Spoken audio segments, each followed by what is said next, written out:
வணக்கம். காலத்தின் குரல் நிகழ்ச்சியில் மீண்டும் உங்களை சந்திப்பதில் மகிழ்ச்சி. தமிழக அரசு எடப்பாடி பழனிசாமி அவர்கள் தலைமையிலான தமிழக அரசு 100 நாட்களை கடந்திருக்கிறது. அதற்கான சாதனை விளம்பரங்களை அந்த அரசு வெளியிட்டிருக்கிறது. எல்லா நாளிதழ்களிலும் 2 பக்க அளவிற்கு விரிவான சாதனை விளம்பரத்தை இந்த அரசு தந்திருக்கிறது. அமைதி, வளம், வளர்ச்சி என்ற முழக்கத்தை முன்னாள் முதலமைச்சர் ஜெயலலிதா முன்னெடுத்தார் என்றால், இந்நாள் முதலமைச்சர் எடப்பாடி பழனிசாமி வேறொரு முழக்கத்தை முன்வைத்திருக்கிறார். நிலையான ஆட்சி, நிரந்தர வளர்ச்சி என்ற முழக்கத்தை முன்வைத்திருக்கிறார். இதன் மூலம் அவர் சொல்ல வரும் செய்தி, இந்த ஆட்சி நிலையானது என்ற ஒரு கருத்தை அவர் தமிழக மக்கள் மத்தியில் விதைக்க முற்படுகிறார். அரசியல் ரீதியாக அந்த கருத்தை நிலைநிறுத்த முயற்சிக்கிறார் என்ற ஒரு பார்வை. 100 நாட்கள் ஒரு ஆட்சியை இடைபோடுவதற்கு போதுமானது அல்ல. ஆனால் அந்த ஆட்சி அடுத்து என்ன திசையில் பயணிக்கப் போகிறது என்பதை தீர்மானிப்பதற்கு இந்த 100 நாட்கள் முக்கியமானவை. எனவே அந்த அடிப்படையில் 100 நாட்களில் பல்வேறு சாதனைகளை இந்த அரசு செய்திருக்கிறது என்று அவர்கள் சொல்கிறார்கள். இந்த எந்த ஒரு ஆட்சியையும் 2 பிரிவுகளாக பார்க்க வேண்டும். ஒன்று, நிர்வாக ரீதியாக அவர்கள் என்ன செய்திருக்கிறார்கள். இன்னொன்று, அரசியல் ரீதியாக அவர்கள் என்ன சாதனையை, எப்படிப்பட்ட செய்தியை அவர்கள் தந்திருக்கிறார்கள் என்று பார்க்க வேண்டும். 100 நாட்களை கடந்ததே சாதனை என்று சொல்லக்கூடியவர்களும் உண்டு.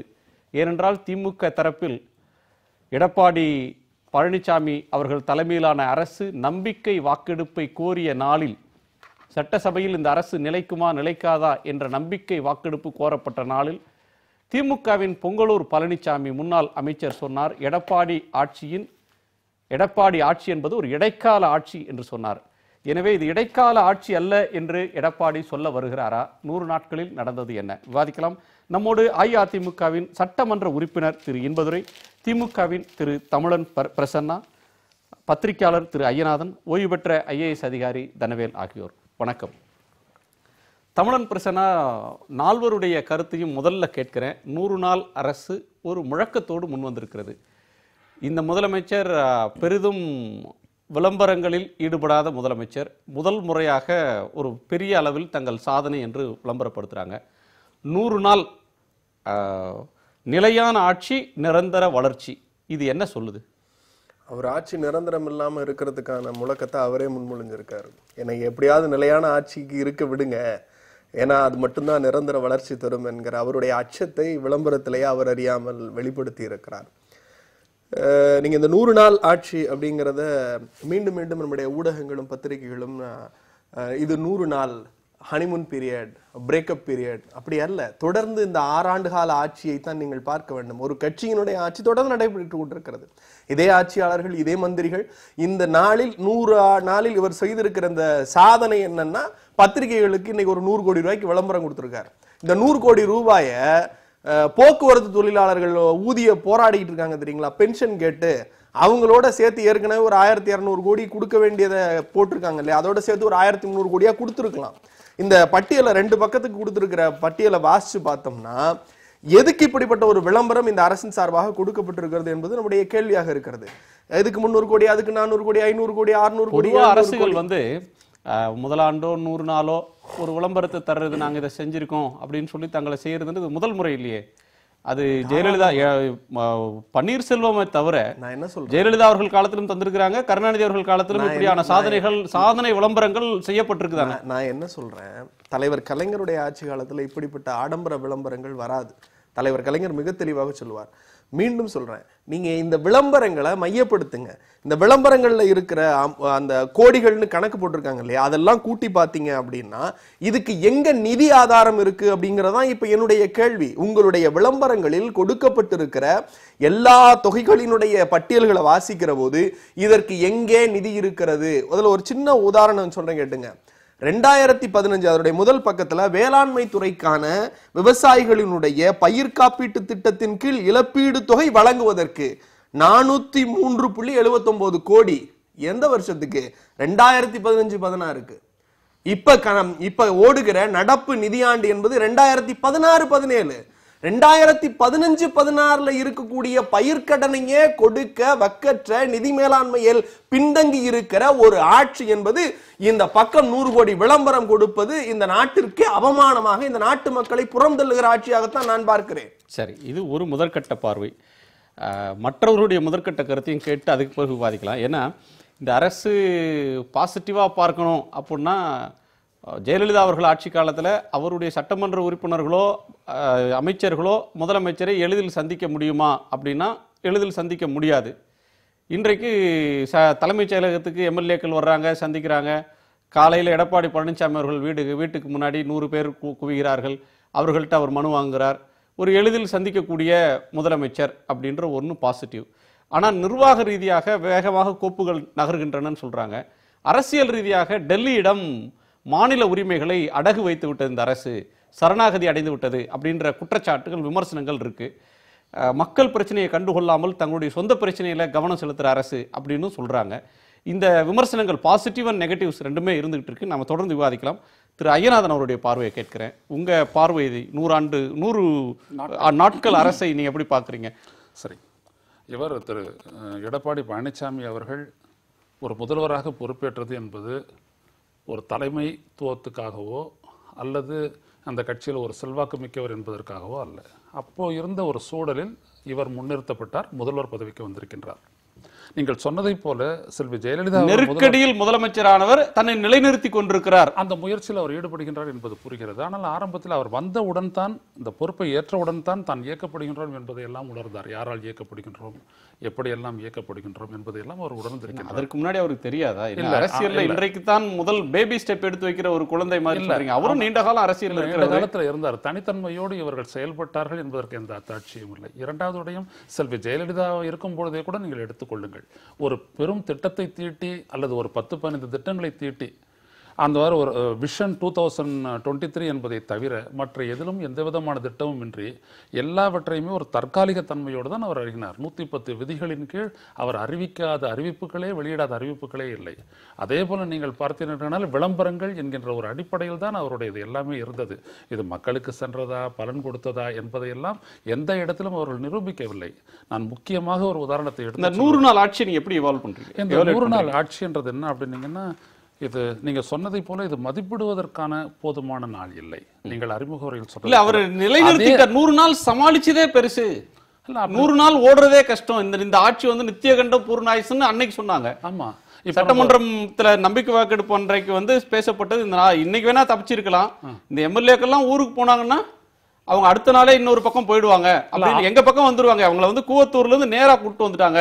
நடுவழியில நிறுத்தி இருந்தா எங்கள்கிட்ட வந்திருப்பாங்க அப்படின்னு பன்னீர்செல்வம் சொன்னாரு. இல்ல, அவங்களுக்கு எல்லாருக்குமே ஒரு கம்பல்ஷன் ஒன்று இருக்கு. இந்த ஆட்சியை அவர்கள் தொடர்ந்து நடத்துவதன் மூலம் தான் இவர்கள் ஒன்றாய் இருப்பதன் மூலம் தான் இந்த ஆட்சியை தக்க வைத்துக் கொள்ள முடியும். அதுதான் இவர்களை ஓட்டி கொண்டிருக்கின்றதை ஒழிய இவருடைய கூட்டுத்திறமையோ தனித்திறமையோ தலைமைத்துவமோ எதுவுமே தனித்திறமை இல்ல, தலைமைத்துவம் இல்ல, தனித்திறன் இல்ல. ஆட்சியை தக்க வைத்துக் கொள்வதற்கு ஒருவரோடு ஒருவர் தாங்கி பிடித்துக் கொண்டிருக்கிறார்கள். ஒருவர் கை இன்னொருத்தர் பிடிச்சிருக்கிற காரணம் தக்க வைக்கலாம். திரு அன்பதுரை அப்படியா? மாண்புமிகு அம்மா அவருடைய மரணத்திற்கு பின்பு திரு எடப்பாடி பழனிசாமி அவர்கள் தலைமையிலான அரசு அமைந்த போது இந்த அரசு நிலைக்குமா, நாட்களை எண்ணுமா, இது அரசு கட்டிலே இருக்குமா என்று கேலி பேசியவர்கள் இன்றைக்கு விக்கித்து போய் நிற்கிறார்கள். 100 ஆண்டுகளை கடந்து 100 நாட்களை கடந்து இந்த அரசு இன்றைக்கு தமிழகத்திலே இருக்கிற அனைவரும் திரும்பி வைக்கிற அரசாக இருக்கிறது. கல்வித்துறை எடுத்துக்கொள்ள இன்றைக்கு 100 நாட்கள் ஒரு அரசு இருக்கிறதுன்றது ஒரு சாதனையே இல்லை. மக்கள் உங்களுக்கு மேண்டேட் கொடுத்திருக்காங்க. பொதுவாக ஒரு அரசு, ஒரு ஆட்சி தலைமை எங்களுக்கு கண்ணாக, இதயமாக, எங்களுடைய சிந்தனையாக, வழிகாட்டியாக இருந்த ஒரு மாபெரும் தலைவரை நாங்கள் இழந்துவிட்டு களத்திலே நிற்கிறோம். அண்ணா அவர்கள் மறைந்த போது இப்படிப்பட்ட ஒரு சூழ்நிலை ஏற்படுகிற போது புரட்சித் தலைவருக்கு வீட்டுக்கு காவடி எடுத்து கொண்டு வந்த தலைவர்கள் இன்றைக்கு விமர்சிக்கிறார்கள். நான் பேசுகிறேன், நான் கேட்கிறேன், நீங்கள் தூர்வாரி கொண்டிருக்கிறீர்கள். நீங்கள் தூர்வார வேண்டியது உங்களுடைய சிந்தனை. இந்த அரசு என்னதை கிழித்தது என்று திராவிட முன்னேற்ற கழகத்தினர் பேசுகிறார்கள். கிழியாத ஒரு பனியன், எளிதாக கிழிகிற ஒரு சட்டை, இதை போட்டுக்கொண்டு வந்து இந்த அரசினுடைய வரலாற்றை, மாண்புமிகு அம்மா அவர்கள் அரசு என்ற கோட்டையில் அமர்ந்துவிட கிழித்து எரிந்துவிட வேண்டும் என்று வந்தார்கள். கடைசியில் சட்டையை கிழித்து கொண்டு அவர்களாகவே கிழித்து கொண்டு போனார்கள். 100 ஆண்டுகள் இந்த 100 நாட்கள் இந்த அரசு நடந்திருக்கு. 100 நாட்கள்ல நீங்க என்ன செஞ்சீங்க? 100 நாள் கல்வித்துறை ஒன்று போதுமே. இன்றைக்கு தமிழகத்தில் இருக்கிற அத்தனை மாணவர்களும் பெற்றோர்களும் வியந்து பாராட்டுகிற அளவிற்கு கல்வித்துறையில் ஒரு சாதனையை மைல்கல்லை எட்டி இருக்கிறோம். கல்வித்துறையில் ஒரு பெரிய புரட்சியை கொண்டு வந்திருக்கிறோம். மாணவருடைய மன அழுத்தம் மாற வேண்டும் என்பதற்காக கல்வி தேர்வு முறையிலே ஒரு மாற்றத்தை கொண்டு வந்திருக்கிறோம். ஒரு அறிவிப்புகள் வந்திருக்கின்றன. இன்னைக்கு கூட ஜி ராமகிருஷ்ணன் மார்க்சிஸ்ட் கம்யூனிஸ்ட் கட்சியின் சார்பில் சொல்றப்ப பள்ளிக்கல்வித்துறையில் வரவேற்கத்தக்க சில சீர்திருத்தங்கள் எடுக்கப்பட்ட போதும் உயர்கல்வியில தனியார் கொள்ளை போகல, இவெல்லாம் அரசு கண்டுகொள்ளலன்னு சொல்றது மட்டுமின்றி ஆளுங்கட்சியில் ஏற்பட்ட பிளவை மத்தியில் ஆளும் பாஜக பயன்படுத்தி அச்சுறுத்தி 2 கோஷ்டிகளையும் தனது கட்டுப்பாட்டுக்குள் வைத்துக் கொள்ள முயற்சிக்கிறது. தமிழக மக்கள் தங்கள் துயரங்கள் தாங்கோணாத துயரங்கள் தவித்துக் கொண்டிருக்கும் போது அதிமுகவின் 2 அணிகளும் ஊழல் செய்து சேர்த்த சொத்துக்களை பாதுகாக்கவும் அரசு நிர்வாகத்தை ஊழல் சாம்ராஜ்யமாக நடத்துவதற்கு அரசியல் பேசுகிறேன் போட்டியில் ஈடுபட்டுக் கொண்டிருக்கிறாங்க. மக்களுடைய எல்லா தரப்பு மக்களும் அவதியில் இருக்காங்க, கஷ்டப்படுறாங்க. நிச்சயமாக இல்லை, எந்த பிரச்சனையும் தீர்வு வரல. நிச்சயமாக இல்லை. இதுவெல்லாம் துருப்பிடித்த சிந்தனைகள். இந்த அரசு வழக்கம் போல் நடந்து கொண்டிருக்கிறது, அமைதியாக நடந்து கொண்டிருக்கிறது. மாண்புமிகு அம்மா அவர்கள் காட்டிய பாதையிலே நடந்து கொண்டிருக்கிறது. ஒரு சில குற்றச்சாட்டுகள் இருக்கலாம். குறைகள் இல்லாத அரசு இல்லை, நிதி ஆதாரங்கள் இல்லை என்றார். நாங்கள் சரி செய்து கொள்வோம். அதற்காகத்தான் மத்திய அரசை நாடுகிறோம். ஆனால் நீங்கள் என்ன சொல்கிறீர்கள்? எங்கள் ஆட்சியை தக்க வைத்துக் கொள்வதற்காக நாங்கள் டெல்லிக்கு படையெடுக்கிறோம் என்று சொல்கிறீர்கள். நாங்கள் நிதி கேட்டுத்தான் செல்கிறோம். இது மத்திய மாநில உறவுகள் சம்பந்தப்பட்டது. நீங்கள் எதற்காக டெல்லிக்கு சென்றீர்கள்? உங்கள் மகனுக்கு, உங்களுடைய பிள்ளைகளுக்கு நீங்கள் பெரிய பதவிகளை வாங்குவதற்காக விமானத்தில் ஏறி சென்றீர்கள். நாங்கள் அப்படி செல்லவில்லை. நாங்கள் நிதி ஆதாரங்களை பெறுவதற்காக செல்கிறோம் என்பதுதான் என்னுடைய கருத்து. நம்மளுடைய மரியாதைக்குரிய இன்பதுரை அவர்கள் அரசியல் பேசுறதுன்னா நானும் அரசியல் பேசுவேன். சட்ட பனியன்லாம் பேசுறாரு. நான் அவர் அளவுக்கு தரம் தாழ்ந்து போகல. ஒரே ஒரு கேள்வி மட்டும் வைக்கிறேன். பள்ளி கல்வித்துறையில் அவர்கள் ஏதோ மிகப்பெரிய சாதனை படைத்து விட்டார்கள் என்று சொல்லுகிறார். ஒரே ஒரு சின்ன கேள்வி வைக்கிறேன். இவர்கள் கொடுத்திருக்கிற அந்த விளம்பரத்தில் விலையில்லா மடிக்கணினிக்கு ஒரு தொகை ஒதுக்கியிருக்காங்க. பிறகு பள்ளியில 11ஆவதுக்கு பொது தேர்வு கொண்டு வந்திருக்காங்க. இதான் அவங்க சாதனைன்னு சொல்றாங்க. நான் ஒரே ஒரு கேள்வி வைக்கிறேன். நீட் தேர்வால் மாநிலத்தினுடைய சமூக உரிமை பாதிக்கப்பட்டு ஏறக்குறைய 14/2/2017 அன்று அனைத்து சட்டமன்ற உறுப்பினர்களினுடைய நம்பிக்கை ஆதரவையும் பெற்று ஒரு தீர்மானத்தை மத்திய அரசிற்கு அனுப்பியது. 2 முறை இவர்கள் 3 முறை ஒரு முதலமைச்சர் எடப்பாடி பழனிசாமி இந்த 100 நாளில் முதலமைச்சர் பிரதமரை சந்தித்திருக்கிறார் 3 முறை. அந்த 3 முறையும் இவர்கள் கடிதம் கொடுத்ததோடு சரியே தவிர நாடு பற்றி கொண்டிருக்கிறது. சமூக நீதி சவக்குழியில் போகிறது. இது குறித்து தேசிய கம்யூனிஸ்ட் கட்சியினுடைய தலைவர் டி ராஜா அவர்கள் கடிதம் எழுதுகிறார் குடியரசுத் தலைவருக்கு. அப்போதுதான் தெரிகிறது தமிழக அரசுக்கு அந்த மசோதாவே அங்க போய் குடியரசுத் தலைவருக்கு போகலேன்னு. அதுதான் ஆட்சியா? இதுதான் சாதனையா? பள்ளி கல்வித்துறையில் 11ஆவதுக்கு நீங்க பொது தேர்வு நடத்துவது சாதனையா அல்லது நீட் சமூக தேர்வு இந்த மண்ணுக்கே உரிதான சமூக நீதி பிரச்சனை முடிச்சதுக்கு அப்புறம் பேசுங்க. இந்த இடத்துல இவர்கள் இவ்வளவு மெத்தனமாக இன்னும் ஒருபடி மேலே போகிறேன். உச்ச நீதிமன்றத்தில் வழக்கு வருது. 7ஆம் தேதி நீட் தேர்வு. இவர்கள் தமிழக அரசின் சார்பாக அந்த வழக்கிலே ஆஜரான வழக்கறிஞர் சொல்லுகிறார் 22ஆம் தேதிக்கு மேல தேதி கொடுங்கன்னு கேட்கிறார். ஆக வழக்கை நடத்த வேண்டிய அவசரமும் இது குறித்தான பார்வையும் இந்த அரசுக்கு இருக்கிறதா? இதுதான் இந்த ஆட்சியினுடைய சாதனையா? விளக்கத்தை ஒரு வழக்கறிஞர் என்ற வகையில் ஒரு விளக்கத்தை நண்பர் தம்பி கூட வழக்கறிஞர் தான்.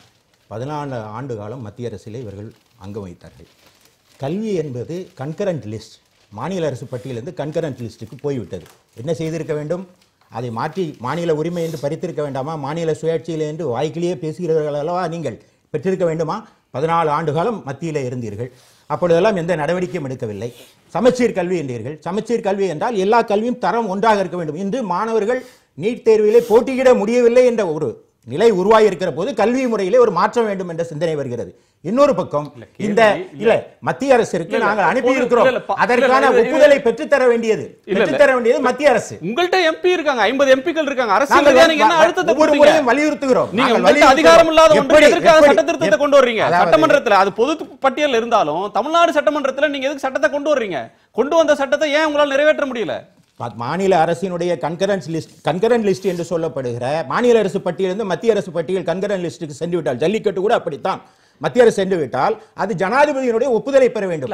ஜனாதிபதியினுடைய ஒப்புதலை நீங்கள் நாங்கள் மத்திய அரசில் அங்கம் வகிக்கவில்லை. இல்ல நாங்கள் மத்திய அரசில் இப்பொழுது அங்கம் வகிக்கவில்லை.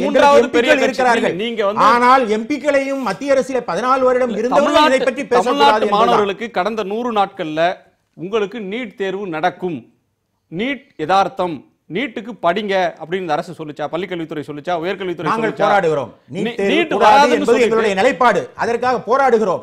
ஆனால் பற்றி எரிகிற ஒரு முக்கியமான பிரச்சனை நாம் தொடர்ந்து பேசலாம். திரு தனவேல் அவர்கள்ட்ட கேட்டு திரு தனவேல், உங்களுடைய பார்வை இதுல என்ன, இந்த அரசை பற்றி, இந்த விளம்பரங்கள் பற்றி?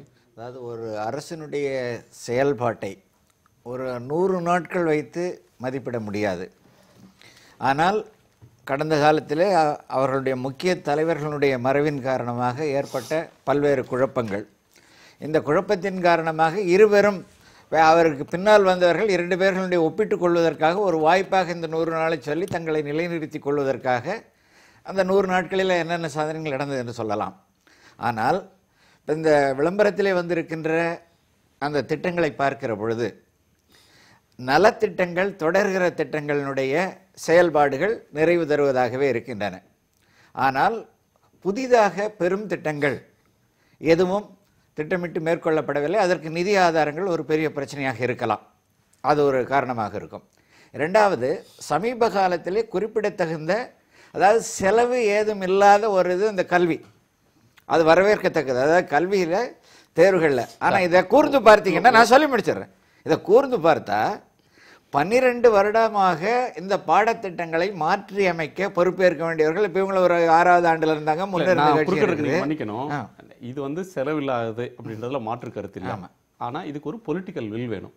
11ஆம் வகுப்புக்கு நான் தேர்வு கொண்டு வரோம், 1200 மார்க்கு பதிலா 600 மார்க்குக்கு தான் தேர்வு. 2 செய்வோம்னு சொன்னா வலிமையான முதலமைச்சர்கள் கருணாநிதி அவர்களோ ஜெயலலிதா அவர்களோ தமிழ்நாட்டில் தாங்கள் எடுக்கிற முடிவை மக்கள்கிட்ட நியாயப்படுத்தக்கூடிய அளவுக்கான செல்வாக்குள்ள தலைவர்கள், திடமான முடிவை வலிமையான தலைவர்கள் எடுக்கல.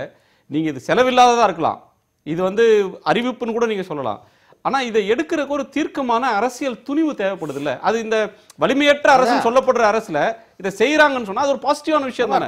அதாவது சமீப காலத்துல ஒரு குறிப்பிடத்தகுந்த ஒரு நல்ல முன்னேற்பாடு எடுத்ததுல இந்த கல்வித்துறையில் ஏற்பட்டிருக்க சீர்திருத்தத்தை சொல்லலாம். அதே போல வேளாண்மையில கூட, அதாவது அவங்க இந்த சொட்டு நீர் பாசனம் என்பதோ வேளாண் காப்பீடுகளில் இருப்பதோ முதலீடுகள் சிறியதாக இருந்தாலும் ஒரு அதனுடைய, அதாவது நாம் தூர்வார வேண்டுவதற்கான ஒரு சிறிய முயற்சிகள், வேளாண் காப்பீட்டிற்கான இப்போ தான் அதுவும் சண்டை போட்டு அந்த காப்பீடை கொடுக்கறதுக்கு பல ஊடகங்களில் சொல்லப்பட்டு இறுதியாக அதற்கான தமிழ்நாட்டினுடைய பங்களிப்பை கொடுத்துருக்காங்க, அதுவும் வரவேற்கத்தக்கது. தமிழ்நாட்டோட பங்களிப்பும் கொடுத்துருக்காங்க, பிரதமர் கொடுத்த கடிதத்திலும் வலுவா எழுதியிருக்காங்க, கொடுத்துருக்காங்க.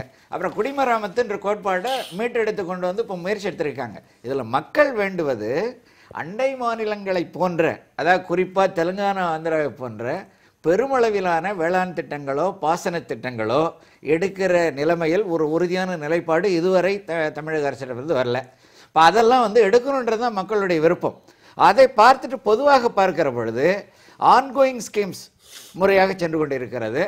நலத்திட்டங்கள், அதாவது வந்து இப்போ 12,000க்கான கொடுத்த அந்த மகப்பேறு திட்டம் அதை 18,000 ஆக்கினது, அதே போல் வேலையற்ற இளைஞர்களுடைய 2 மடங்கு ஆக்கினது, இந்த மாதிரி சின்ன சின்ன திட்டங்களில் இந்த நலத்திட்டம் பொதுவாக இப்போ இன்றைய நிலையில் எதிர்பார்க்கறதுன்னா, நீண்ட காலமாக நலத்திட்டங்கள்லேயே நம்முடைய வரவினுடைய 40 விழுக்காடு செலவு இந்த நலத்திட்டங்களுக்கும் இலவசங்களுக்கும் அதிகமாக போயிடுது.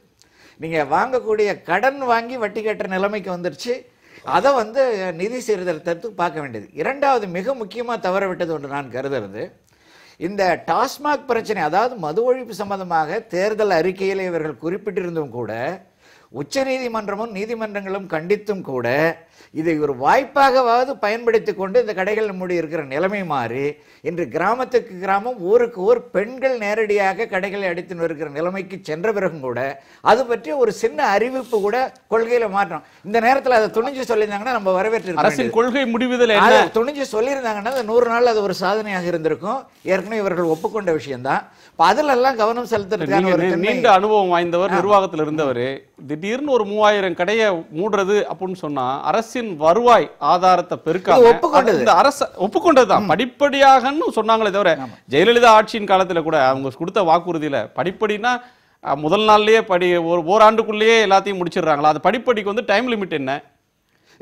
அதை தான் நீங்க கூர்ந்து பாத்தீங்கன்னா மொத்தம் 5700 கடைகள்ல ஏற்கனவே ஒரு 1000, 500 மூடப்பட்ட பிறகு இந்த நீதிமன்றத்தில் 3000 கடைகள் தான். இந்த 3000ல் கூட வந்து கிட்டத்தட்ட ஒரு 1500 அதை எப்படியே மாற்றி மாற்றி திறந்துட்டாங்க, வச்சுட்டாங்க. மீதி மக்கள் எதிர்ப்பு இருக்கிறது நீதிமன்றமே தெளிவாக சொல்லிட்டு எங்கெங்கே வந்து மக்கள் எதிர்ப்பு இருக்கிற இடத்தெல்லாம் விட்டுருங்க, ஊர் சபை கூடி எங்கெங்கே வந்து மக்கள் சபையில் வேண்டாம் என்று சொன்னாலும் அந்த இடத்த விட்டுருங்கட்டாங்க. அதில் ஒரு தெளிவான முறிவு இருக்குது. இந்த குழப்பத்தை ஏன் அது நிதி ஆதாரம் ஒரு 25,000 கோடி மொத்தம் வருது. அந்த 25,000 ஒரு 5,000 கோடி அளவுக்கு இதில் குறைஞ்சி போகுது, இல்லை 10,000 கோடி குறையதாக இருக்கட்டும். இந்த 10,000 கோடிக்காக நீங்கள் அரசினுடைய ஒரு கொள்கையை நம்ம அடகு வைக்கிற மாதிரி மக்களுடைய எதிர்ப்பு ஏன் இவர்கள் சம்பாதித்துக் கொள்ள வேண்டும்? இதை ஒரு பாசிட்டிவாக, அதுவும் ஒரு புது அரசாக இருக்கிறவங்க இது ஏற்கனவே இவங்களுடைய தேர்தல் மேனிஃபெஸ்டோவில் அறிவிச்ச ஒரு பண்பாடு நாங்கள் எடுத்து செஞ்சோம்னா இன்னும் முதலமைச்சருக்கு அது ஒரு நல்ல பேராக வந்திருக்கும். அந்த வாய்ப்பை நழுவ விட்டது கூட நல்ல ஒரு இதாக நான் நினைக்கல. அதெல்லாம் எடுத்திருக்கலாம். அதுபோல குறிப்பா இன்றைக்கு மத்திய அரசு மாநிலங்களுடைய அதிகாரத்தை கொஞ்சம் கொஞ்சமாக இப்போ கன்கரண்ட் லிஸ்ட் பொதுப்பட்டியல் சொன்னார். இந்த பொதுப்பட்டியலை அவங்க தேர்வு செய்யும் போது இப்போ யூனியன் லிஸ்ட், ஸ்டேட் லிஸ்ட், இந்த கன்கரண்ட் வரும்பொழுது இந்த பொதுப்பட்டியல் என்பது ஏதோ மத்திய அரசினுடைய சொத்து அல்ல. பொதுப்பட்டியத்தில் 2 அரசுகளுக்கும் உரிமை உண்டு. பிரச்சனை வருகிற பொழுது சென்ட்ரல் வில் பிரிவேல். அதுதான் அதனுடைய நோக்கம். என்னன்னா மாநில அரசுக்கு உரிய மரியாதை கொடுக்கணுங்கிறதுக்காக தான். இல்லைன்னா இதை சென்ட்ரல் லிஸ்ட்ல சேர்த்துட்டு போறாங்க. இதை வந்து ஆணித்தரமா தட்டி கேட்கிற அளவுக்கு இருக்கு. நிறைய பேருக்கு என்னன்னா பொதுப்பட்டியல் இருந்தாலே அது சென்ட்ரல் பட்டியல் இருக்கு, அது வந்து அது எங்க மாநில பட்டியல் இல்ல, அது வந்து மத்திய அரசு சம்பந்தமானது அப்படி ஒரு ஃபீலிங் இருக்கு. அது மத்திய அரசுடைய மேலாதிக்கம் அதிகமாக இருக்கு. அதை விட மாநில ஆட்சி பேசுற ஒரு மாநிலத்துல இது எவ்வாறு வந்தது என்றால், இன்னைக்கு கச்சைத்தீவை நாம் எடுத்து காரை வார்த்தோமோ, நான் இங்க ஆதாரங்களோடு வந்திருக்கிறேன். கச்சத்தீவு என்பது 100 நாள் போகும் சார். கச்சத்தீவு வந்து வருஷத்துக்கு சார் தமிழகத்திற்கு ஒரு உண்மை இல்ல. சரி, கச்சத்தீவை நாம் இன்னொரு சமயத்தில் பேசிக்கொள்ளலாம். கச்சத்தீவு குறித்து திராவிட முன்னேற்ற கழகத்தினுடைய அரசு நீதிமன்றத்திலே போட்ட அஃபிடவிட் என்ன அரசியல் சார், அது வந்து எடப்பாடி அரசுக்கு மீட்டருமா 100 நாள்ல இந்த நான் எதற்காக இதை சொல்கிறேன் என்றால், என்றைக்கு மத்திய அரசு இன்னொரு விஷயத்தை முடிச்சிடறேன். அந்த பொதுப்பட்டியலை பொறுத்தவரையில தமிழ்நாடு மட்டுமல்ல எல்லா மாநிலங்களும் சேர்ந்து சொல்ல வேண்டிய ஒரு பொருள் என்னன்னா, இந்த பொதுப்பட்டியல் என்பதனுடைய தத்துவமே மாநில அரசுக்கும் உரிமை உண்டு. ஆனால் பிரச்சனை என்று வருகிற பொழுதுதான் மத்திய அரசு பிரிவையில்லைன்னு சொல்லியிருக்கிறது தவிர, சுத்தமாக காலப்போக்கில் பொதுப்பட்டியல் எதா இருந்தாலும் ஈஸியாக பிடுங்கிக்கலான்ற மாதிரி மத்திய அரசு நினைப்பது கொள்கை ரீதியாக தவறு என்பதை குறைந்தபட்சம் ஒரு 10 முதல்வர்கள் வந்து கடுமையாக எதிர்த்தாங்கன்னா மத்திய அரசுக்கு அதில் ஒரு தயக்கம் வரும். இன்றைக்கு எதுக்கு எடுத்தாலும் இப்போ திடீர்னு இந்திய ஆதிக்கத்தை புகுத்துறாங்க. 123வது சட்ட திருத்தத்தில் பிற்பட்டோர் நல ஆணையத்துக்கு அதிகாரம் கொடுப்பது போல் கொடுத்து நாங்கள் தான் இனிமேல் யார் பிற்பட்டோர்கள் என்று சொல்லணும்னு பண்றாங்க. அது மாதிரி நீட்ல அந்த மாதிரி நடந்துருக்கு. மாட்டை வந்து விக்கிறதா சாப்பிடுறதா அப்படின்றதே வந்து அவங்க டெல்லியில இருக்கிற அவங்க எடுத்துறாங்க. அந்த பட்டியலை பொதுப்பட்டியல் எடுத்துருங்க, நீங்க சென்ட்ரல் லிஸ்ட் வச்சுங்க. இந்த மாதிரி சமயத்துல மாநில அரசுகள் தமிழ்நாடு மட்டுமல்ல எல்லா மாநில அரசும் துணிஞ்சு இது பொதுப்பட்டியல்ங்கிறது இந்தியா முழுமை உள்ள மாநில அரசுகளின் உரிமை. இதுக்கு வந்து விழிப்பு இப்ப இல்லைன்னா மாநில உரிமைகளை சுத்தமா பறிகொடுத்துட்டு மாநில அரசுகள் வெறும் பிச்சை எடுக்கிற நிலைமைக்கு போயிடும். கூட்டுறவு கூட்டாட்சி அப்படின்ற பேர்ல தான் டீம் இந்தியா. ஏன் டீம்ன்றது வந்து பிரைம் மினிஸ்டர் ஆபீஸ் மட்டும் கிடையாது, எல்லா சீஃப் மினிஸ்டருமே டீம் இந்தியால ஒரு அங்கம். கூட்டுறவு கோஆபரேட்டிவ் ஃபெடரலிசம், கூட்டுறவு கூட்டாட்சி அப்படிலாம் பிரதமர் மோடி சொன்னார். ஆனா இன்னைக்கு மத்தியில் வலுவான அரசு அமைந்த பிறகு மத்திய அரசு தன்னுடைய கரங்களை இறுக்கிட்டு இருக்கு, எல்லா அதிகாரங்களையும் பறிச்சுட்டு இருக்கு. இந்த சூழல்ல மாநில அரசுகள் இதற்கான உரிமையை குரலை தரணும்ன்றீங்க. குறிப்பா கடந்த காலத்துல தமிழ்நாட்டில இருந்தும் மேற்கு வங்கத்திலிருந்து தான் இது மாதிரியான குரல்கள் பேசப்பட்டது. முதல் குரல் ஒலித்ததே தமிழகத்திலிருந்து மேற்கு வங்கம் தான். ஆனா அப்படிப்பட்ட சொன்னா இன்றைக்கு அமைதியா இருக்கிறது வந்து நமக்கு எல்லாம் 50 ஆண்டுகளுக்கு முன்னாடி அமைதின்ற முடிவுக்கு போயிட்டீங்களா? சமீபத்திய சூழல்கள் எல்லாம் அப்படித்தானே தெரியுது. இப்பொழுது 2 விஷயங்கள் நம்ம ஒரு இடைவேளைக்கு பிறகு பேசலாம். இந்த அமைதியை வந்து ஒரு இடைவேளைக்கு பிறகு நம்ம வந்து கலைக்கலாம். ஒரு சிறு இடைவேளைக்கு பிறகு காலத்தின் குரல் தொடரும்.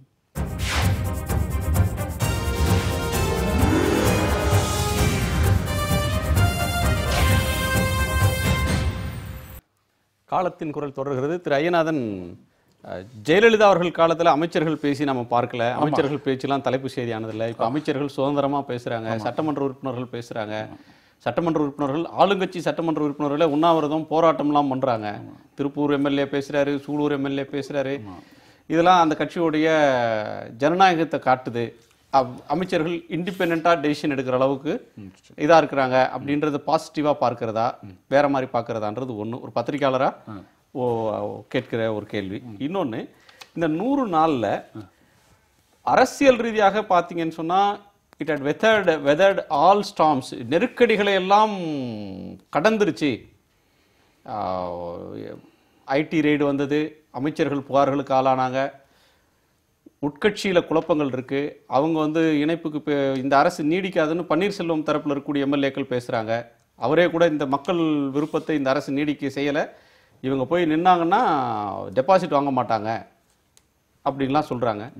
இந்த உள்குழப்பங்கள் எல்லாம் கடந்துருச்சு அப்படின்னு பார்க்கிறதா, அல்லது மத்திய அரசின் முன்னால் மாநில உரிமைகளை பற்றி பேசினோம், அதுக்கு வலுவாக குரல் கொடுக்காமல் தங்களுக்கு இருக்கக்கூடிய நெருக்கடியின் காரணமாக அல்லது வேறு காரணங்களுக்காக நாணல் போல் வளைந்து கொடுக்கிறது அப்படின்னு ஒருத்தர் சொன்னார். எப்போ நாணல் போல் வளையணும், எப்போ மூங்கலா இருக்கணும்னு எங்களுக்கு தெரியும்னாங்க.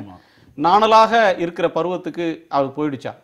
செல்வி ஜெயலலிதா அவர்கள் இறந்த பிறகு இங்கே நடந்த முதற்பார்வை நிகழ்ச்சியில் நானும் திரு ஞானியும் கலந்து கொண்டோம். அப்பொழுது இவர்கள் ஒன்றாக இருக்க வேண்டிய அவசியத்தை வலியுறுத்தும் போது 2 விடயங்களை நாங்கள் சொன்னோம். யார் 2 பேரு? எடப்பாடி பழனிசாமி அதிமுக பிளவுபட்டு விடக்கூடாது அப்படின்றதுக்காக அந்த இடத்துல சொன்னோம். அப்பவே எங்களுக்கு தெரிஞ்சிச்சு இப்படிலாம் நிகழுன்றதெல்லாம் வந்துட்டு ஓரளவுக்கு பார்வையிலிருந்து பார்த்துட்டு நாங்கள் சொன்னோம். 2 விடயம் இருக்கு. இந்த கட்சி பலமாக இங்கே ஆட்சி செய்ய வேண்டிய அவசியம். ஒன்று தமிழ்நாட்டினுடைய இன்றைய தேவைகள், மற்றொன்று தமிழ்நாட்டினுடைய தனித்தன்மை என்று சொன்னோம். அப்போ சொல்லும்பொழுது ஐயா தனவேல் அவர்கள் சொன்னதை போல நாங்கள் மாநில சுயாட்சி உட்பட்ட பல்வேறுபட்ட விஷயங்களை எல்லாம் சொன்னோம். அப்போ கூட நாங்கள் வந்துட்டு என்ன சொன்னோம் அப்படின்னோம்னா, நாங்கள் அரசியல் ரீதியாக அதை சொல்லலை, தமிழ்நாட்டினுடைய நலன் சார்ந்து இதை சொல்கிறோம் அப்படின்னு சொன்னோம். இப்பொழுதும் நான் சொல்கின்றேன், they have a single mandate. அது பன்னீர்செல்வமாக இருந்தாலும் எடப்பாடியாக இருந்தாலும் அதிமுக ஆட்சி அமைப்போம் அப்படின்னு சொன்ன அந்த மேண்டேட்டுக்கு இவங்க 2 பேருமே கட்டுப்பட்டவர்கள். இவர்களுக்குள்ள இவங்க இருக்கிறது கட்சி பேதம் தான், கட்சிக்குள்ள இருக்கக்கூடிய உட்கட்சி பிரச்சனை தான். ஆனா இவர்களுடைய மொத்த பலம் 3வது பெரிய கட்சின்னு நீங்க சொன்னீங்களா அந்த முன்னுரையில, அந்த பலத்தை இவர்கள் இன்றளவுக்கும் பயன்படுத்தலாம். they have weathered all storms. நீங்க சொன்னது ரைட்டு. ஆனா பிரஷர் அப்படின்றது இன்னைக்கு இருக்கு. இருந்ததுனால தான் வந்துட்டு இப்போ நடுவில் நடந்த அந்த பேச்சுவார்த்தை 39,000 கோடி கேட்ட இடத்துல வந்துட்டு 1,140 கோடி ரூபாய் கொடுக்குறாங்க, இங்க பேசாத இருக்கிறாங்க. என்னைக்கோ தர வேண்டிய போன வெள்ளத்துக்கு தர வேண்டிய 384 கோடியை வந்துட்டு என்ன ஆச்சு அப்படின்னு சொல்லிட்டு இங்கேருந்து போன நிதியமைச்சர் கேட்கிறாரு, இன்னும் வரலையா, லெட் மீ சி அப்படின்னு சொல்றாரு அருண் ஜேட்லி. இதெல்லாம் ஜெயலலிதா இருக்கும்போது வந்துட்டு சொல்லியிருக்க முடியாது. ஜெயலலிதா காலத்திலும் 1000 கோடி கேட்டீங்கன்னா அவ்வளவு அதுல பாதி அளவு கூட இல்ல, 10ல் 1 பங்கு தான் எல்லா காலத்திலையும் கொடுத்துருக்காங்க. ஆனா திருப்பி அவங்க வந்துட்டு ஒரு கடிதம் ஒன்று போடுவாங்க. இப்போ ஒரு குறிப்பிட்ட விஷயத்துக்கு வந்துட்டு முதல்வர் எழுதின விரிவான கடிதத்தை பற்றி நீங்கள் குறிப்பிட்டீர்கள், அதை போல அவர் ஒரு கடிதம் எழுதியிருப்பாரு, அதை எக்ஸ்போஸ் பண்ணியிருப்பாரு. அது இங்க பண்றது இல்ல. இவர்கள் எப்படி நினைக்கின்றார்கள் என்றால், அந்த செல்வி ஜெயலலிதா அம்மாவினுடைய ஆட்சி, அம்மாவுடைய வழியில் நாங்கள் ஆட்சி செய்வோம்னு சொல்லிட்டு இவங்களும் சலுகை இலவசம் இந்த 2 இடத்துல தான் அவங்க நிற்கிறாங்க. இதை முள்ள நீங்க படிச்சு பாருங்க. இதை கொடுத்துருக்குறோம், இந்த மக்களுக்கு இதை கொடுத்துருக்குறோம், அந்த மக்களுக்கு சொட்டு நீர் பாசனம் அப்படின்னு சொல்றாங்களே. இந்த பனை எண்ணெய் விவசாயிகள் 10,000 குடும்பங்கள் கஷ்டப்பட்டுச்சு. ஜெயலலிதா இருந்த காலத்திலிருந்து போராடிட்டு இருந்தாங்க. அவங்க எல்லாம் சொட்டு நீர் பாசனம் இவங்க செல்வி ஜெயலலிதா சொல்லி அதை பயிரிட்டு அதுக்காக கடன் தேசிய வங்கிகளில் வாங்கி அந்த சொட்டு நீர் பாசனத்தை அமைத்து இன்னைக்கு கடனாளியா அதையெல்லாம் வெட்டி வீழ்த்துட்டு போனாங்களே, இவங்களால ஏதாவது செய்ய முடியுமா? பொன்னையன் அவர்கள் முன்மொழிஞ்ச அந்த ஜெட்ரோபாவை சொல்றீங்களா? ஆமா, எண்ணெய் பனை ஜெட்ரோஃபன்றது காட்டாம அதுதான் ரொம்ப அக்ரெசிவா புஷ் பண்ணிட்டு இருந்தாங்க. இது வந்து செல்வி ஜெயலலிதா சொன்னாங்க, இம்போர்ட் ஒரு சப்ஸ்டிடியூட்டா சொன்னாங்க. ஜெயலலிதா சொன்னது இம்போர்ட் சப்ஸ்டிடியூஷன் சொல்லி சொன்னாங்க. ஆனா அதெல்லாம் கருத்திலேயே எடுத்துக்கல. அதை நான் வந்து திரு பொன்னையன் அவர்களோடு தான் சென்று நாங்கள் வந்துட்டு சீஃப் செக்ரட்டரி அப்போ ஷீலா பாலகிருஷ்ணன் இருந்தார், அவங்ககிட்ட மனு கொடுத்துட்டு வந்தோம். நடக்கல. நான் எதுக்கு நான் சொல்ல வரேன் அப்படின்னம்னா, தமிழ்நாட்டினுடைய உரிமை என்று வரும்பொழுது நீங்கள் எப்படி பூசி அதான் இன்பதுரை இருக்கிறார் சகோதரர், அதனால சொல்றேன், 200க்கும் மேற்பட்ட விவசாயிகள் வந்துட்டு செத்து போனதை வந்துட்டு அவங்க விவசாயத்தினாலேயோ டிஸ்ட்ரஸ்னாலேயோ அதனால சாவலன்னு பார்லிமெண்ட்லயே தம்பிதுரை சொல்றாரு. அரசின் சார்பில் இவங்களே போய் பேசினாங்களே, அதுதான் சொல்ல வரேன். அரசின் சார்பில் அஃபிடவிட்லயே அப்போ நீங்க ஒரு எதனால செத்தாங்கன்ற அந்த மரணத்தை கூட நீங்க ரெகக்னைஸ் பண்ணல அப்படின்னோம்னா, அவங்களுக்காக நாங்கள் குறுகிய கால கடன்களை நீண்ட கால கடன்களாக மாற்றிவிட்டோம். அது எப்படி பயனளிக்க போகுது? It is a false statement. இல்ல, அது 2வது. நான் சொல்ல வர விட என்ன, உங்களுக்குள்ள ஒரு அக்கறை வேணும்ன்றேன். உங்களுடைய தலைவி இல்லாத இடத்தில் நீங்கள் எப்படி இந்த கட்சியையும் இந்த கட்சியினுடைய எதிர்காலத்தையும் தக்க வைக்க முடியும் என்றால், தயவு செய்து மனப்பூர்வமாக இந்த மக்களினுடைய நலன்களின் மீது அக்கறை செலுத்துங்கள். அதே பாதையில நீங்க போறேன்னு சொல்லிட்டு மறுபடியும் இந்த இலவசம் சலுகை அறிவிப்பு இதுல நிக்காதீங்க. Be frank and straight. இந்த உங்களுடைய ஆட்சியை கலைச்சிறது வந்துட்டு அவ்வளவு சாதாரணம் அல்ல மத்திய அரசுனால. ஏன்னா கலைச்சிறது சட்டத்தின்படி செஞ்சிடலாம், ஓட்டு வாங்குறதெல்லாம் சட்டத்தின்படி செய்ய முடியாது.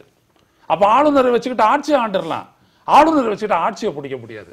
அதனால நீங்க துணிச்சலா இருக்க வேண்டிய இடம் இது 1. 2வது, நீங்க பன்னீர்செல்வம் குரூப்பை பார்த்து சொல்லுங்க, எனக்கு என்ன மேண்டேட் இருக்குதோ அதே தான் உனக்கு, நீ என்னை எதிர்த்து ஓட்டு போடுறது தப்புன்னு சொல்லுங்க. ரெட்டையில தான் நீ ஜெயிச்ச. அப்ப ரெட்டையில ஆட்சிக்கு எதிராக வந்து நான் தனிப்பட்ட முறையில் நான் எதிர்த்து வாக்களிப்பேன் என்றோ நான் வந்து நடுநிலை வைக்கின்றோன்னு எப்படி சொன்னது? ஏன் விட்டீங்க? The same mandate. இந்த ஆட்சியை காப்பாற்றணும் அப்படிதான் சொல்லி நீ வாக்கு எழுந்துரு. இவங்க தனிச்சு ஜெயிக்க முடியுமா? விவாதம் திசை மாறி சென்று இல்ல இல்ல இல்ல இல்ல.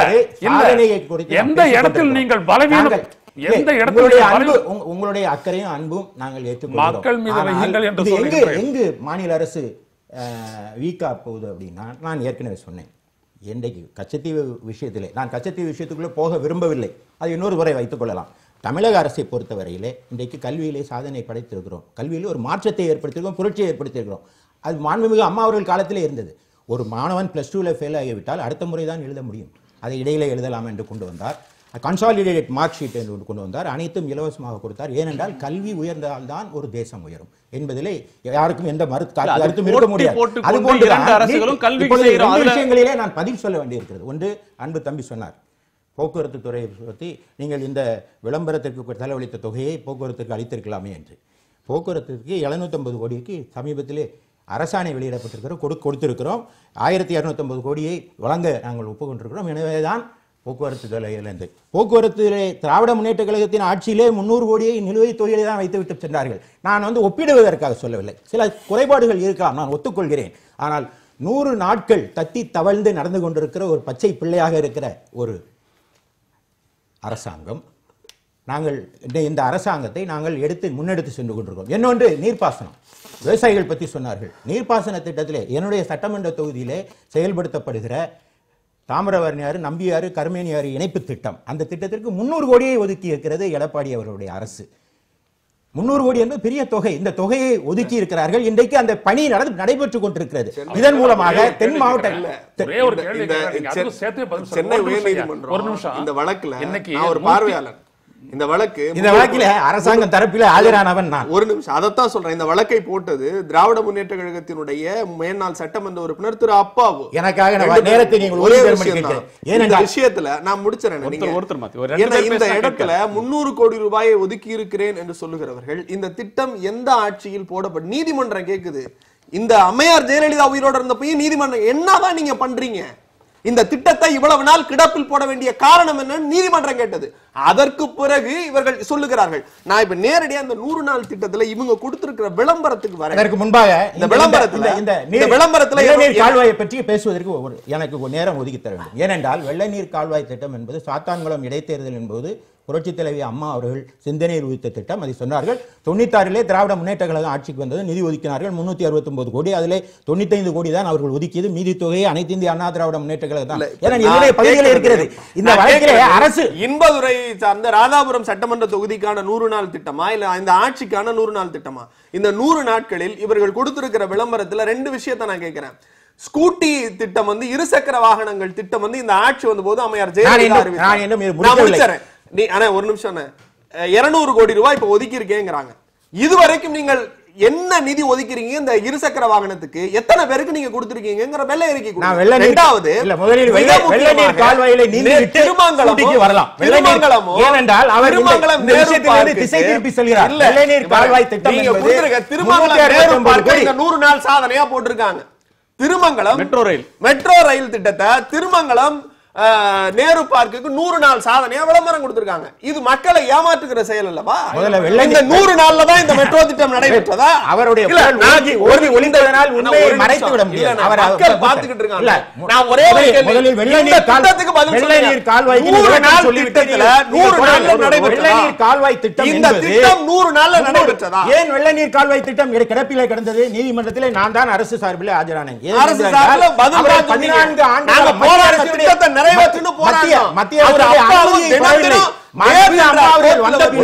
மாண்புமிகு அம்மா அவர்கள் வந்த பின்புதான் 2013ஆம் ஆண்டு தான் அதற்கான மத்திய அரசுடைய ஒப்புதல் பெறப்படுகிறது. நான் கேட்கிறேன், 10 ஆண்டு காலம் மத்தியில் இருந்தீர்கள், பெறவில்லை. மாநில அரசு 5 ஆண்டு காலம் இருந்தீர்கள், அப்பொழுதும் பெறவில்லை. நீங்க ராதாபுரம் எம்எல்ஏ, ராதாபுரம் சட்டமன்ற தொகுதிக்கான தேர்தல் பிரச்சாரம் சொல்ல வேண்டியிருக்கிறது. இன்னொரு விஷயத்தையும் நான் அறிவித்து சொல்ல விரும்புகிறேன். ஏனென்றால் விவசாயிகள் விஷயத்திலே நீராபானம், இப்படி அவர் பேசினார், நீராபானம் விற்பதற்கு தமிழக அரசு அனுமதி அளித்திருக்கிறது. இதன் மூலமாக ஒவ்வொரு விவசாயிக்கும் வருடத்துக்கு 15,000 ரூபாய் லாபம் கிடைக்கிற ஒரு திட்டத்தை கொண்டு வந்திருக்கிறோம். ஆக சாதனைகள் இல்லாத அரசு அல்ல, சாதனைகள் நிறைந்த அரசு என்று நான் தம்பட்டம் அடித்துக் கொள்ளவில்லை. நாங்கள் சாதித்திருக்கிறோம். ஏனென்றால் சகோதரத்துவம், அன்பு, எளிமையான முதலமைச்சர்.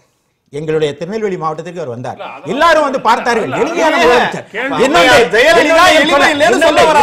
சொல்ல விரும்புகிறேன், இதெல்லாம் திசை திருப்புகிற பேச்சு. நான் ஒன்று சொல்கிறேன், ரஜினிகாந்த் அரசியலுக்கு வருவது குறித்து தமிழகத்தில் இருக்கிற அரசியல் தலைவர்கள் என்ன சொல்கிறார்கள்? ஒரு தமிழர் தமிழ்நாட்டில் ஆட்சி புரிய வேண்டும் என்று சொல்கிறார்கள்.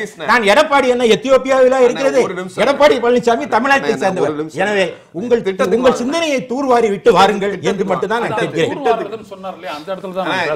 எனக்கு இந்த கேள்விக்கு அவர் பதில் சொல்லணும். இதை வந்து அப்படியே விட்டுற முடியாது. அவங்க விளம்பரம் திருமங்கலத்திலிருந்து நேரு பார்க்கு இந்த 100 நாள் சாதனைன்னு விளம்பரம் கொடுத்திருக்காங்க. 100 நாள்ல தான திறந்திருக்காங்க. ஒரு நிமிஷம், 100 நாள்ல திறந்திருக்காங்க. இதுக்கு இப்படி வக்காலத்து வாங்குவதை நான் வன்மையாக கொடியரசுக்கு அனுமதி இல்ல. ஒரே ஒரு விஷயம், அந்த மேடையெல்லாம் 2 நிகழ்வு நீங்க கவனிக்கணும். இது எந்த ஆட்சி காலத்தில் தொடங்கப்பட்டதுக்கெல்லாம் நான் போல. இந்த 100 நாள்ல சுரங்கத்தை ஓட்ட போட்டு ட்ரெயினை விட்டுட்டாங்களா? இதை எப்படி சாதனை பட்டியல்ல போட்டாங்க? நான் அதை தான் கேட்கிறேன். It is my clear cut question. 200 கோடி ரூபாய் ஸ்கூட்டிக்கு ஒதுக்கிறீங்க. இது வரைக்கும் எத்தனை ஸ்கூட்டி கொடுத்திருக்கீங்க? கருமேனி நம்பியாருக்கு 300 கோடி ரூபாய் ஒதுக்கிருக்கீங்க. கிட்டத்தட்ட 8 ஆண்டுகளா நிலுவையில இருக்கு. நீதிமன்றம் கொட்டுது மண்டையில. நீ என்ன பண்ணிக்கிட்டு இருக்க தமிழ்நாடு அரசு? மத்திய அரசோட அனுமதி பெறவில்லை. அதை நீதிமன்றத்திலே சொன்னோம். அதை யார் வாங்க வேண்டியது? அதை யார் வாங்க வேண்டியது? அதை யார் வாங்க வேண்டியது? இவங்க யார் வாங்க வேண்டியது? 10 ஆண்டுகள் யார் வாங்க வேண்டியது? 2014 வரை அவர்கள் மத்தியிலே அரசியலே இருக்கிறார்கள். அனுமதி பெற்று தந்திருக்க வேண்டாமா? 2 கேள்வி பாரதி அவர்கள் வந்த பின்புதான் மாண்புமிகு அம்மா அவர்கள் ஒரு நிமிஷம் அனுமதி பெற்று தந்தார்கள். அதற்கு பின்புதான் சரி அதை கடந்து வரலாம். கருமேனியை கடப்போம். கருமேனி இல்ல, கருமேனி அவர் கடந்து வர முடியாது. இல்ல, ஒரு முக்கியமான ஒரு கேள்வி சொல்றான். சொன்னார் 300 கோடி நாங்க ஒதுக்கி இருக்கிறோம்னு. இங்க விஷயமே என்ன அப்படின்னா, கடைசியா ஜெயலலிதா அவர்கள் முதல்வராக இருந்தபோது அவர் பட்ஜெட்டை படிக்கும் போது சொல்றாரு, தமிழ்நாட்டில் இருக்கக்கூடிய நீர்நிலைகள் எல்லாம் தூர்வாரத்துக்கு 7,700 கோடி இது வந்துட்டு இது வரைக்கும் செலவு பண்ணியிருக்கோம்னு சொல்றாங்க. அதுக்கப்புறம் மறுபடியும் அந்த எலெக்ஷனுக்கு முன்னாடி எலெக்ஷனுக்கு வந்துடுறதுக்கு அப்புறம் முடிஞ்சது வெற்றி பெற்றதுக்கு அப்புறம் மறுபடியும் 2,880 கோடி ரூபாய் ஒதுக்கீடு செய்து 5,600 நீர்நிலைகளை பராமரிக்கவும் ஆழப்படுத்தவும் கட்டுமானம் செய்யவும் வந்துட்டு நாங்கள் ஒதுக்கீடு செஞ்சுருக்கிறோம்னு சொல்கிறாங்க. இந்த 2 என்ன ஆச்சு? இப்போ நீங்கள் வந்துட்டு குடிமராமத்து 150 கோடின்னு சொல்கிறீங்களே, இது எங்கேருந்து வருது? 11,000 கோடி அங்கே செலவு பண்ணதுக்கான முடிவு என்ன?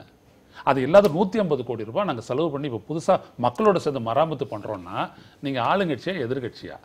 11,000 கோடியில நீங்க செஞ்சது என்னது? ஒதுக்கீடு செஞ்சுட்டு எல்லா காலத்திலையும் நீங்க ஒரு பத்திரிகையாளர், எல்லா காலத்திலையுமே தூர் வாடுறதுன்னு சொன்னா அதுக்கு போடுற கணக்குன்றது பெரும்பாலும் மண்ணுக்கு போனதோட வேற இடத்துக்கு போறது இயற்கை. இது வந்து நீங்க உங்க அனுபவத்துல நீங்க பார்த்திருப்பீங்க. இப்ப வண்டல் மண்ணை விவசாயிகளே எடுத்துக்கலாம் அப்படின்னு ஒரு அனுமதியா அவங்க கொடுத்திருக்காங்க. புரட்சிகரமான ஒரு 40 வருஷத்துல இல்லாத ஒண்ணு, இது சாதனை அப்படின்னு சொல்றாங்க. அறிவிப்பு இல்ல. எவ்வளவு நாளா நம்ம வந்து இந்த வண்டல் அடிக்கிறதையும் சவுடு அடிங்க ஏன் அனுமதி மறுக்கிறீங்கன்னு எல்லாரும் மனு கொடுத்துட்டாங்க மாவட்ட தலைவர்கிட்ட. ஒருபோதும் அதுக்கு ஏன் மறுக்கிறாங்கன்ற காரணத்தை சொல்லல. தண்ணி வந்துட்டு நிலத்தடி நீருக்கு வந்துட்டு நல்லா சார்ஜ் ஆகணும் அப்படின்னோம்னா, ஊறணும் அப்படின்னோம்னா வந்துட்டு சவுடு அடிச்சுட்டு மழை வரும்போது தண்ணி நிரம்பும் போது அந்த நீர்நிலைகளை பெரிதாக்க வேண்டும் என்பதற்காக வந்துட்டு செல்வி ஜெயலலிதா அவர்களும் சொல்லவில்லை, அப்பொழுது இந்த கலெக்டர்களும் சொல்லவில்லை. இப்ப திடீர்னு ஆரம்பிச்சுட்டாங்க, எடுத்துக்கங்க அப்படின்னு சொல்லி ஆரம்பிக்கிறாங்க. நான் என்ன சொல்ல வரேன், கேள்வி நான் ஒண்ணு கேட்கிறேன். 7வது ஊதிய கமிஷன்ல அறிவிக்கப்பட்ட அகவிலைப்படி இன்னும் அரசு ஊழியர்களுக்கு ஏன் போல? 7வது மத்திய அரசு அறிவிச்ச அடுத்த நிமிடம் இங்க அறிவிக்கணும். அந்த அறிவிப்பின்படி 7வது ஊதிய குழுவினுடைய அகவிலைப்படி ஏன் அரசு ஊழியர்களுக்கு இதுல சாதக பாதங்கள் ஒரு பக்கம் இருந்தா கூட இந்த 100 நாள் ஆன அரசுக்கு மக்கள் சார்பில் முக்கியமான வேண்டுகோளாக 2 வைக்கிறோம். ஒன்று என்னன்னா, அண்டை மாநிலங்களான தெலுங்கானாவையும் ஆந்திராவையும் பார்த்து, நம்ம அமெரிக்கா ரஷ்யாவை போய் பார்க்க வேண்டாம், ஆந்திராவையும் தெலுங்கானாவையும் பார்த்தாவது தூர்வாருவதற்காக 20,000 கோடி ஒதுக்கீடு செய்து ஓராண்டில் 5,000 கோடி செலவு பண்ணி 2,000 ஏரிகளை தூர்வாங்கி முடிச்சா 5 ஆண்டுகளில் இன்னும் 4 ஆண்டுல முடிக்க போறாங்க. கண்கூட நடந்துருக்கு. ஆந்திராவில் அதை மாதிரி பண்ணியிருக்காங்க, கண்கூட நடக்குது. அவங்களும் கடன் தள்ளுபடி எல்லாம் பண்ணியிருக்காங்க. இந்த கடனும் தள்ளுபடி பண்ணிட்டு இந்த வேலைகளை செய்கிறாங்க. நம்முடைய 39,000 ஏரிகளில் இதுவரை நடத்தப்பட்ட அயம்பாம் திட்டம், வேர்ல்டு பேங்க் ஸ்கீம் எல்லாத்தையும் சேர்த்து 6,500 ஏரிகள் தான் தூர்வாரப்பட்டிருக்கு. மீதியுள்ள பொதுப்பணித்துறையில் 15,000 9,000 ஏரிகளும், ஊராட்சி அமைப்புகளில் 24,000 ஏரிகளில் ஒரு 18,000 ஏரிகளும் இன்னும் கை வைக்கப்படாமலே இருக்கிறது, ஆக்கிரமிப்பு இருக்கு. இதுக்கு ஒரு தெளிவான திட்டத்தை போட்டு ஒரு பெரிய முதலீடை போட்டு நம்ம வெறும் இந்த நலத்திட்டத்தில் செலுத்துற கவனத்தை விவசாயிகள் இவ்வளவு பிரச்சனை பண்ணிட்டு இருக்காங்க. கனிம வளத்துக்கு ஒரு பாலிசியை கொண்டு வருவோம்னு சொன்னாங்க. கனிம மணல் தொடர்பாக ஒரு பாலிசி சொன்னாங்க. மணல் கொள்ளை போகிறது அப்படின்றதுக்கு ஒரு பாலிசியை இவங்க அறிவிக்கணும். ஒரு முறை அறிவிச்சாங்க. அது எந்த அளவுக்கு அரசே ஏற்று நடத்தும்னு சொன்னாரு. அது எந்த அளவுக்கு நடைமுறைக்கு வந்திருக்கு, அது கொள்ளை எந்த அளவுக்கு தடுக்கப்பட்டிருக்கிறது, அதனால விஷயம் ஆமா, அது நீங்க சொல்ற விஷயம் கரெக்ட். நான் சொல்லிடுறேன் இது. அதனால இது நீண்ட காலமாக விவசாயிகள் பல்வேறு இதுலையும் சொல்லிட்டு இதுக்காக தான் விவசாயிகளுக்காக ஒரு தனி பட்ஜெட்டை போடுற வாய்ப்பு இருந்து இவங்களாவது போட்டு நல்ல பேர் எடுக்கட்டுமே. அந்த தனி பட்ஜெட் போடுறதுனால விவசாயத்துக்கு உடனே 20,000 கோடி கொடுத்துருவாங்கன்னு சொல்ல, தனி பட்ஜெட் போடும் போதாவது விவசாயிகளுடைய பிரச்சனையை பற்றி பேசுவதற்கு போதிய நேரமும் அதை பற்றி அமைச்சர்களை கவனிப்பதற்கும் அதிகாரிகள் அதை புரிந்து கொள்வதற்கான வாய்ப்பாவது கிடைக்குமேங்கிறதுல தான் சொல்றோம். அந்த வாய்ப்பாவது திட்டமிட்டு செய்யலாம். அண்டை மாநிலத்தை பார்த்து பட்ஜெட்டுகள் ஒளிஞ்சு இருக்கிற காலம். இரண்டாவது ரயில்வே பட்ஜெட்டே ஒளிஞ்சு போச்சு. ஆமா, இரண்டாவது இப்ப இந்த 100வது நாள் வரும்போது ஒரு நல்ல பேர் எடுக்கிறதுக்கு இன்னொரு வாய்ப்பு என்னன்னா, தெலுங்கானாவில் தொழில் வளர்ச்சிக்கு முதலீட்டை ஈர்ப்பதற்கு ஒரு சிறப்பான இது போட்டாங்க. அந்த புதிய சட்டமே ஏற்றி ஒற்றைச்சாளர முறை கொண்டு வந்து 15 நாட்களுக்குள் விண்ணப்பித்த 15 நாட்களுக்குள் நிறுவனங்களுக்கு ஒப்புதல் கிடைக்காவிட்டால் ஆட்டோமேட்டிக் அப்ரூவல் சட்டம் போட்டாங்க. வாயால சொல்லல. இன்றைக்கு முதலீடுகள் அங்கே குவிந்து கொண்டிருக்கேன். நம்ம கேமோன்ற போச்சுங்கிறோம், சிண்டல்காரனுடைய இது போச்சுன்றோம். இல்ல சிண்டல் ஒரு சிறிய விளக்கத்தை சொல்லுவேன். அதுல மாவட்ட ஆட்சித்தலைவராக இருந்தவர், தொழில்துறை செயலாளராக இருந்தவர். அவர் நம்மை விட்டு செல்லவில்லை. தொழிற்சாலை நம்ம மாநிலத்தில் சொல்லி முடிச்சிடறேன். இதுல என்ன நடக்குதுன்னா, நான் இதுல பொதுவா 2 அரசுகளுமே வச்சு சொல்றேன். என்ன பிரச்சனை நடக்குது, நம்ம அதாவது ஒற்றைச்சாளரம் என்று சொல்லிவிட்டு பல சாளரங்களை ஓபன் பண்ணிடுறோம். பொதுவாக சொல்றேன், நான் எல்லாரும் அதிகாரிகள் சேர்த்து தான் நான் சொல்றேன். இந்த முறை மாற்றினா பக்கத்து மாநிலத்தில் 15 நாள்ல ஆட்டோமேட்டிக் அப்ரூவல் கொடுத்த கட்ஸ் இருக்கா நமக்கு? அதை கொண்டு வந்து பண்ண மக்கள் மத்தியில் நல்ல பல இடத்துல ஒரு உதாரணம் வரலையே. இங்க பாருங்க, நீங்க சிண்டல் கம்பெனி நம்முடைய கங்கை கொண்டான் திருநெல்வேலி மாவட்டத்தில் போட்டு 100 ஏக்கருக்கான கட்டிடங்கள்லாம் கட்டிட்டு அது SEZ பெரிய இந்த மண்டலம் ஏற்றுமதி மண்டலம் அறிவிக்கப்பட்டு சென்ட்ரல் கவர்மெண்ட் ஆர்டர் கொடுத்துட்டாங்க. ஸ்டேட் கவர்மெண்ட் கிளியரன்ஸ் வரல. இப்போ நம்ம பதில் எப்படி வேணாலும் கொடுக்கலாம். இதற்கு எல்லாரும் பொறுப்படுத்திக்கிட்டு நாங்கள் இனிமேல் தமிழ்நாட்டை வளர்ச்சி பாதையில் தான், ஒரு பக்கம் தொழில் வளர்ச்சி, ஒரு பக்கம் வேளாண்மை வளரணும். இது ரெண்டுக்கும் மக்கள் இன்னும் பாராட்டுவார்கள். அதைத்தான் எதிர்பார்க்கிறோம். அவர்கள் நல்ல விஷயம். கியா மோட்டார் விஷயம் என்பது பல இடத்துல இப்ப ஊடகங்களில் பேசப்பட்டு வந்தது. உண்மை நிலவரம் என்னவென்றால், கியா மோட்டார் என்பது ஒரு ஹூண்டாய் நிறுவனத்தினுடைய ஒரு சகோதர நிறுவனம். எங்கு ஒரு மாநிலத்திலே ஒரு ஹூண்டாய் இருக்கிற இடத்துல கியா மோட்டார் இருக்கக்கூடாது என்பது அவங்க ஒரு பாலிசியை வச்சு போயிருக்காங்க. இப்பொழுது நான் என்ன சொல்லுகிறேன் என்றால், உண்மையிலே இங்கு எந்த அச்சுறுத்தலோ மற்ற நீங்கள் பேசப்படுகிற இந்த விஷயங்கள் இருக்கும் என்றால், ஹூண்டாய் மோட்டார்ஸ் ஏற்கனவே 12,000 கோடி இங்கு முதலீடு செய்திருக்கிறது. புதிதாக 4,000 கோடிக்கு இப்போ புரிந்துணர்வு ஒப்பந்தம் போட்டிருக்கிறது. எனவே தமிழகத்திலே வளர்ச்சி என்பது, தொழில் வளர்ச்சி என்பது இருக்கிறது. மாவட்டத்தினுடைய ஆட்சித்தலைவராக இருந்தவர் அவர் இப்படி பேசுவது வேடிக்கையாக இருக்கிறது. ஏனென்றால் அவரெல்லாம் ஆட்சியில் அங்கமாக மட்டும் இல்ல, நிறைய தொழில்துறை சார்ந்தவர்கள் அனுபவம் அவரே தொழிற்சாட்டை சொல்லிட்டே இருக்காங்க. பாசிட்டிவா போகணும்னு தான் சொல்றேன் நானு. ஸ்ட்ராட்டஜிக்கல் பாசிட்டிவா அவர் IAS ஆபீசர் செக்ரட்டரி அப்படிங்கறதுனால அவர் இப்படி பேச அவங்க அரசு களங்கம் கற்பிக்கணும்னு சொல்லல. தமிழ்நாட்டிலே நல்லது நடக்கணும், இன்னும் நல்லா நடக்கணும் ஒரு ஆதங்கத்துல சொல்றாங்க. ஒரு 3 கேள்வி. ஹூண்டாய் கியாவும் பக்கத்து சொந்தக்காரங்க, அதனால இங்க வைக்க மாட்டோம்னாங்கல்ல. ஹூண்டாய் 18,000 கோடிக்கு இங்க இருந்து என்னோட 3rd எக்ஸ்டென்ஷனை இங்க போட மாட்டேன், தமிழ்நாட்டில் போட மாட்டேன்ட்டு ஸ்ரீராம் சிட்டிக்கு போயிருக்கு. ஃபோர்டு 4th எக்ஸ்பான்ஷனை இங்க இருந்து போட வேண்டியதை குஜராத்துக்கு கொண்டு போயிருக்கு. அதை போலவே இங்க இருக்கிற நிறுவனங்கள் அஞ்சுகிறது தொழில் தொடங்குவதற்கு. இதெல்லாம் வெற்றி இல்ல, முடிச்சறேன், பதில் பொறுமையா சொல்லுங்க. இதெல்லாம் வெற்று குற்றச்சாட்டுன்னு இவங்க சொல்லலாம். நான் கேக்குறது, அம்மையார் ஜெயலலிதா 2.42 லட்சம் கோடி முதலீடு வந்துருச்சு. சார் ஒரு விஷயத்த சொன்னாங்க, 15 நாள்ல approval, it is a mandatory அப்படிங்கிற மாதிரி ஒரு விஷயம் சொன்னாங்க. அம்மையார் ஜெயலலிதா இருக்கிற போது சொன்னாங்க 30 நாட்களில் அப்ரூவலும் ஒரு தனி IAS அதிகாரியை நான் அதுக்கு நியமிக்கிறேன். அந்த IAS அதிகாரி எங்க? தமிழ்நாட்டில் IAS அதிகாரி இல்ல, தொழில்துறை செயலாளர் அல்ல, அந்த முதலீட்டுக்காக தனி அலுவலர், ஸ்பெஷல் ஆபீசர் அப்படின்னு போடுவேன். 30 நாட்கள் அப்ரூவல். நான் என்ன கேட்கிறேன், இந்த மாநாடெல்லாம் முடிஞ்சு போச்சு, இப்ப எத்தனை சதவீதம்? ஒரு 10%. ஆஃப்டர் ஆல் 10% இங்க வந்திருக்கா? வேலை வாய்ப்பு என்ன? தனிநபர் வருமானத்தை இந்த ஆட்சி உயர்த்துவேன்னு சொன்னுச்சு, 20% உயர்த்துவேன்னுச்சு. இப்ப எத்தனை %? நான் இன்னமும் ரொம்ப வேகா போகாம கேட்கிறேன். தொழில் வளர்ச்சி, ஜெனரல் ஜிடிபி ரேட்டும் பொருளாதார வளர்ச்சியும் இணைந்தால் மட்டும்தான் ஒரு மாநிலம் முன்னேற முடியும். 5.75 லட்சம் கோடி கடன்ல இருக்கு. இந்த கடனை மீட்டெடுப்பதற்கு நான் அதான் சிம்பிள் क्वेश्चन கேட்டேன். அரசு ஊழியர்களுக்கு கொடுக்க வேண்டிய அகவிலைப்படி இன்னும் கொண்டு போய் சேர்க்கல. இதுக்கு காரணம் என்னன்னா, there is no fund in the government. நிதி இல்லாமல் இத்தனை திட்டங்களுக்கு நாங்கள் நிதி ஒதுக்கி இருக்கிறோம்னு சொல்றது யாரை ஏமாற்றுகிற வேலை? ஒரே ஒரு பதில் மட்டும் நான் சொல்ல விரும்புகிறேன். நிலமே இல்லை, 1 ஏக்கர் நிலம் தருவேன்னு சொன்னவங்க இதை மாதிரிலாம் பேசக்கூடாது. சட்டமன்றத்தில் பல கட்டங்களிலே தொழில்துறை அமைச்சர் இதற்கான விளக்கங்களை கொடுத்திருக்கிறார். இப்பொழுது இன்றைக்கு வந்திருக்கிற செய்தி, 4000 கோடிக்கு ஹூண்டாய் நிறுவனம். இங்கு தொழில் அமைதி உகந்த சூழ்நிலை இல்லை, தொழில் வளர்ச்சி இல்லை என்றால் ஹூண்டாய் இங்கு முதலீடு செய்யுமா? 4000 கோடிக்கு புதிய புரிந்துணர்வு ஒப்பந்தம் வந்து சமீபத்தில் நிறைய கருத்தை எடுத்துக்கிறேன். அதாவது ஊழலை மறந்து மக்களை அக்கறையுடன் மக்கள் மறந்துடணுமா?